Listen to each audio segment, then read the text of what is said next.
Hello दोस्तों, स्वागत है आपका N B E learning YouTube channel पर। तो आज मैं क्लास 12th हिस्ट्री का जो पार्ट 2 है, राजा किसान और नगर, उसका पार्ट 2 लेकर आया हूँ। पार्ट 1 की वीडियो आपने देखी और अच्छा रिस्पॉन्स मिला, तो पार्ट 2 की वीडियो है ये, क्योंकि चैप्टर कंप्लीट करना है मुझे। और सबसे पहले आप इस चैनल को सब्सक्राइब करें और लाइक करें वीडियो को, और दोस्तों के साथ शेयर ज़रूर करें।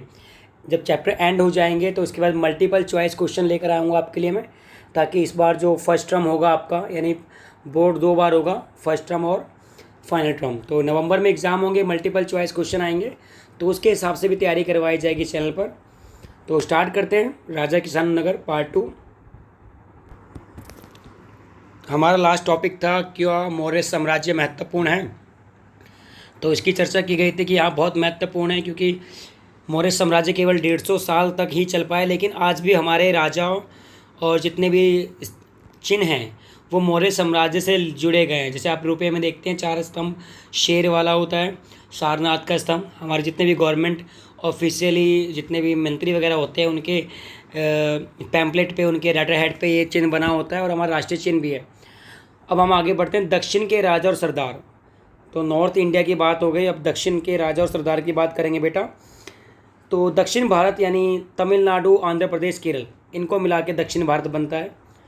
चोल, चेर, पांडे जैसे सरदारियों का उदय हुआ, यानी उत्तर भारत में राजा कहे जाते थे शासक, और दक्षिण भारत में सरदारियों का उदय हुआ।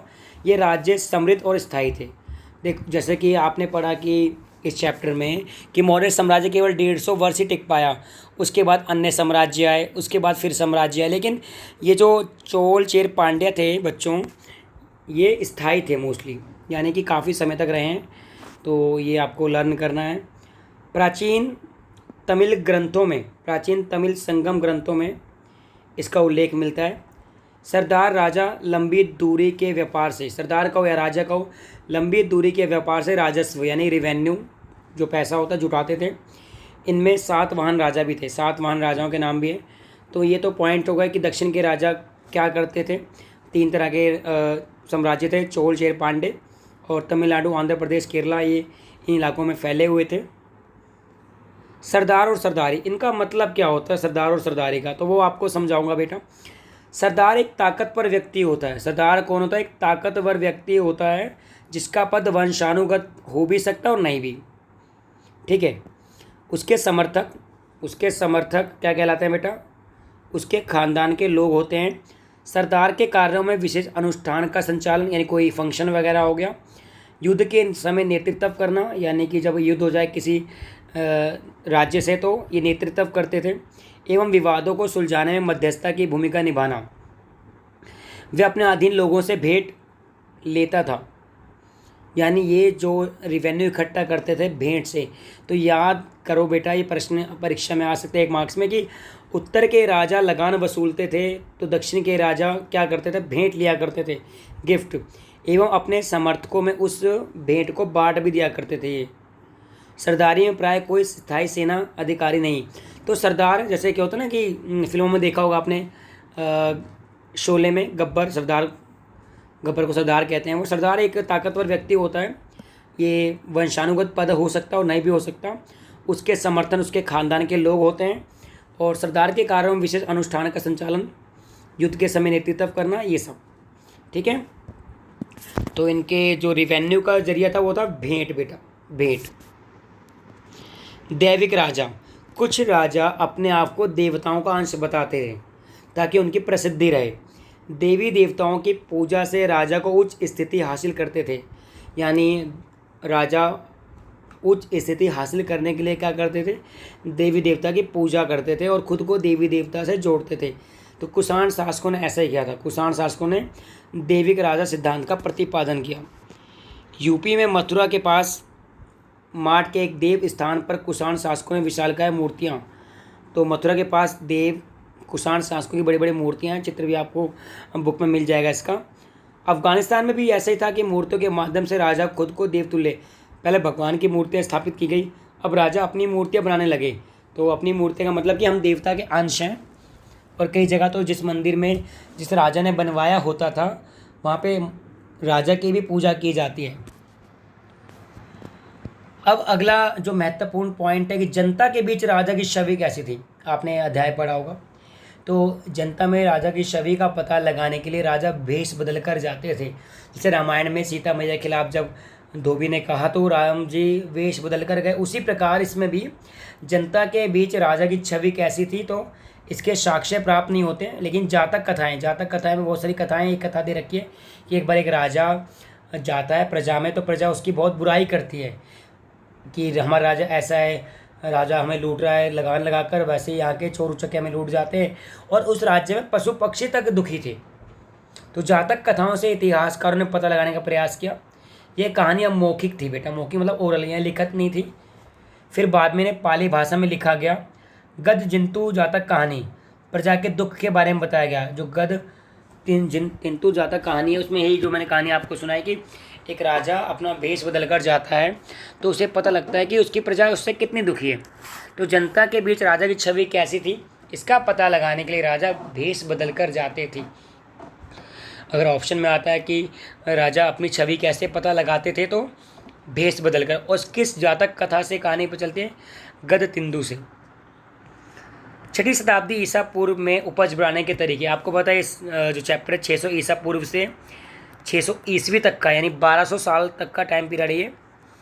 तो इसमें क्या क्या तरीके उपज बढ़ाने के जो तरीके नए नए इन्वेंट किए गए वो बताए गए हैं। उपज बढ़ाने के लिए हल का प्रयोग किया गया। भाई आर्य सभ्यता में लोहे का प्रयोग करने लग गए थे लोग, तो उपज बढ़ाने के लिए हल का प्रयोग किया गया। लोहे की फाल का प्रयोग किया गया, ये भी उपज बढ़ाने में महत्वपूर्ण भूमिका। जो ज़मीन बहुत ही सख्त है तो लोहे के फाल से खुदाई करनी आसान हो गई, लकड़ी से तो खुदेगा नहीं, तो इसलिए ये भी लिख सकते हैं। फसल को बढ़ाने के लिए कृषक समुदाय ने मिलकर सिंचाई के नए नए साधन, जैसे किसानों ने मिलकर कुएं खुदवाए, नहरें बनवाई, ये सब भी है, तालाब बनवाए, ये सब। फसल की उपज बढ़ाने के लिए कई जगह पर तालाब, कुआं, नहर जैसे सिंचाई के साधनों को बनाया गया। जो मैंने अभी आपको बताया कि वहाँ के कृषक समुदाय भी मिलकर इसकी समस्या का समाधान करते थे। साथ में फसल उपज बढ़ाने के और भी तरीके थे। राजा महाराजा भी तालाब, कुआं, नहर जैसी व्यवस्था करवा देते थे। तो 6वीं शताब्दी में उपज बढ़ाने के तरीके ये हैं बेटा। ग्रामीण समाज में विभिन्नता। अब गांव के समाज में क्या अलगपन था बेटा कि उपज बढ़ने का लाभ सबको नहीं मिलता, जमींदार को ज़्यादा मिलता है, मजदूर को कम मिलता है। भूमिहीन किसान भी थे गाँव में भूमिहीन किसान भी थे। बड़े जमींदार या ग्राम प्रधान ताकतवर, जो आजकल भी है, बड़े बड़े जमींदार ताकतवर हैं इस तरीके से। जबकि छोटे किसान कमज़ोर वर्ग का होता था। प्रधान का पक्ष अक्सर वंशानुगत, यानी जैसे प्रधान जी का बेटा ही फिर प्रधान जी बन जाएगा। ये व्यवस्था आज भी गांव में चलती है, भारत के गांव में। तो ग्रामीण समाज, ये भी गांव है। ग्रामीण समाज में जो आज यहाँ पे देख रहे हो बेटा वो रियल में आप अपने गाँव में भी देख सकते हैं। तो ये विभिन्नता है। तो याद नहीं करना पड़ेगा आपको कि सबको लाभ नहीं मिलता था, कुछ गरीब थे, कुछ बहुत अमीर थे, ठीक है। और प्रधान का पद मोस्टली वंशानुगत होता था। अगला सिक्के और राजा, ये टॉपिक जरूर आता है। सिक्के के चलन से व्यापार आसान हो गया। चांदी, तांबे के आहत सिक्के, सबसे पहले जो सिक्के बने वो आहत सिक्के बने। आहत सिक्के होता है चोट, आहत मतलब चोट। तो कोई सिक्का लिया, उस पर कोई लोहे का अस्त्र से उस पर अगर थप्पा मारेंगे तो कुछ चिन्ह बन जाएंगे, उसे आहत सिक्के कहते हैं। तो चांदी और तांबे के आहत सिक्कों का प्रयोग सबसे पहले हुआ। ये सिक्के खुदाई में मिले। किसी भी जगह की जानकारी लेने के लिए पुरातत्वविद वहाँ पे खुदाई करते हैं, तो खुदाई में सिक्के मिले हैं। आहत सिक्के पर प्रतीक चिन्ह है। जैसे मौर्य साम्राज्य के आहत सिक्के में कुछ ऐसा प्रतीक होगा कि पूरे मौर्य साम्राज्य में सेम हो, ठीक है। तो सभी ने आहत सिक्के, सबसे पहले जो सिक्के जारी हुए, एक मार्क्स में आ सकता है आहत सिक्के। और अगर आपको नॉलेज के लिए और सीखना है तो सिक्के सबसे पहले आहत सिक्के चालू हुए, ठीक है। सिक्के राजाओं ने जारी किए। शासकों की प्रतिमा और नाम के साथ सबसे पहले सिक्के जारी यूनानी शासकों ने। ये आ सकता है एक मार्क्स में कि शासकों की प्रतिमा और नाम के साथ सबसे पहले डैश शासकों ने जारी करे। और 4 ऑप्शन आ गए आपके सामने। तो यूनानी शासकों ने सबसे पहले सिक्के जारी किए, ठीक है। सबसे पहले सिक्के जारी करने का श्रेय जाता है यूनानी शासकों। सोने के सिक्के, ये महत्वपूर्ण क्वेश्चन है, जीके का भी, आपकी बुक का भी, और ये बड़े बड़े एग्जामों में भी आता है कि सबसे पहले सोने के सिक्के किसने जारी करे? कुषाण राजाओं ने। कुषाण राजाओं ने स्वयं को देवतुल्य भी बताया था, अभी मैंने आपको बताया। ये खुद को देवतुल्य मानते थे। साथ में सोने के सिक्के सर्वप्रथम कुषाण राजाओं ने जारी किए। आगे बढ़ते हैं बच्चों। मूल्यांकन वस्तु विनिमय में सोने के सिक्कों, यानी मूल्यांकन वस्तु के विनिमय में जिसका मूल्य अंकित हो, जैसे 100 रुपये की चीज़ है तो सोने के सिक्के का प्रयोग किया जाता था। दक्षिण भारत में बड़ी तादाद में रोमन सिक्के मिले हैं। तो इससे क्या स्पष्ट होता है कि हमारा व्यापार रोम के इलाकों तक था। भाई नीचे समुद्र है, समुद्र से रोम, रोम कहाँ यूरोप में है, भाई रोम कहाँ यूरोप में है, तो यूरोप में जाएंगे कैसे। ठीक है। सोने के सबसे आकर्षक सिक्के। अब देखो बेटा, अगर परीक्षा में प्रश्न आता कि सोने के सर्वप्रथम सिक्के जारी किए तो कुषाण ने, सबसे अच्छी कोटि के आकर्षक सबसे बढ़िया तो गुप्त शासकों ने। एक तरफ इनके शासक की मूर्ति होती थी, किसी में बीणा बजाते हुए दिखाया गया इनको एक तरफ। तो सबसे बढ़िया सिक्के तो गुप्त शासकों ने जारी किए, लेकिन सबसे पहले कुषाण शासकों ने। तो ये 2 प्रश्न बनते हैं। पाठ अंत होने वाला है। अगला लास्ट टॉपिक है अभिलेखों की तथ्य सीमा। तथ्य, भाई देखो जितनी भी आपने इतिहास पढ़ी वो सब अभिलेखों और तथ्यों के आधार पर है। ठीक है। अभिलेखों की साक्ष्य सीमा लिखते हैं, इसको साक्ष्य लिखना भूल गया। साक्ष्य सीमा, साक्ष्य मतलब भाई रिकॉर्ड, यानी कि ओरिजिनलिटी। साक्ष्य सीमा, ठीक है। अभिलेखों की साक्ष्य सीमा मतलब कितने रियल है अभिलेख। भाई आपको पता है इतिहास की पूरी किताबें, चाहे क्लास 6ठी से आप 12वीं तक पढ़ो, चाहे BA MA में पढ़ो, ये सारा जो इतिहास लिखा गया है वो अभिलेखों से, ताम्र पत्रों से, मूर्तियों से, इनके अवशेषों से लिखा गया। क्योंकि अभी उस टाइम का कोई भी राजा आपको नहीं मिलेगा कि भाई हाँ मैं बताता हूँ ये हिस्ट्री रही है, तो ये सब ठीक है। तो कैसे इतिहास को जो अभिलेख लिखे गए हैं उनकी क्या सच्चाई है। तो पहला है कि हल्के ढंग से उत्कीर्ण अक्षर। हल्के ढंग से उत्कीर्ण अक्षर, कुछ अभिलेखों में अक्षर हल्के ढंग से उत्कीर्ण किए गए हैं जिन्हें पढ़ना कठिन है। तो भाई हर अभिलेख को ठीक ढंग से पढ़ा भी ना जा सका। क्यों नहीं पढ़ा जा सका कि कुछ के अक्षर, भाई अब 2000 पहले की घटना आप पढ़ रहे हो, 6000 यानी कि 600 ईसा पूर्व, अब 2021 चल रहा है, 2021 बैक जाओ, फिर 600 और जाओ, कितने हो गए, 2600-2700 साल पहले घटना पढ़ रहे हो। किताब भी अगर होती तो पन्ने गल गए होते हैं। तो हल्के ढंग से उत्कीर्ण अक्षर,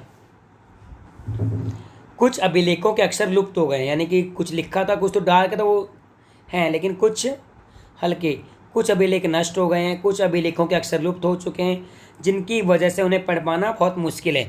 तो अभिलेखों क्या सीमा होती हैं, क्या कमियां होती हैं। वैसे तो अभिलेखों ज्ञान का भंडार है, लेकिन उनकी भी कुछ कमियां होती हैं, वो बता रखा है बेटा। तो वास्तविक अर्थ में समझने में कठिनाई, कुछ अभिलेखों के शब्दों के वास्तविक अर्थ को समझ पाना मुश्किल ही है। जैसे कि आपको पता हड़प्पा सभ्यता के लिपि को आज तक नहीं पढ़ा गया। ठीक है, हड़प्पा सभ्यता की लिपि को आज तक नहीं पढ़ा गया, तो बहुत कठिनाई उत्पन्न होती है। अभिलेखों में दैनिक जीवन के कार्य नहीं होते। पहली बात तो जो हम डेली करते हैं, आप सब करते हैं, आपके माता पिता करते हैं, भाई सुबह उठे, काम पे गए, ये किया वो किया, वो सब नहीं लिखते। केवल राजा महाराजा और मुख्य बातें। भाई देखो अभिलेख उस समय रईस आदमी लिखवाता था। किताबें भी देखो, कोई बड़े, भाई जब पब्लिकेशन होता है तो कोई बड़ी पब्लिकेशन होती है, तो उससे तो आम लोगों की ज़िंदगी के बारे में कोई जानकारी नहीं मिलती। तो अभिलेखों की सबसे बड़ी सीमा क्या है कि आम लोगों के बारे में जानकारी नहीं मिलती। अभिलेख बनवाने के वाले के विचार। अब भाई देखो 2 तरह के राजा हैं, इन दोनों में युद्ध हुआ, एक जीत गया, तो जब ये अभिलेख लिखवाएगा तो अपनी बड़ाई लिखवाएगा कि मैंने ऐसे ऐसे उसको मारा।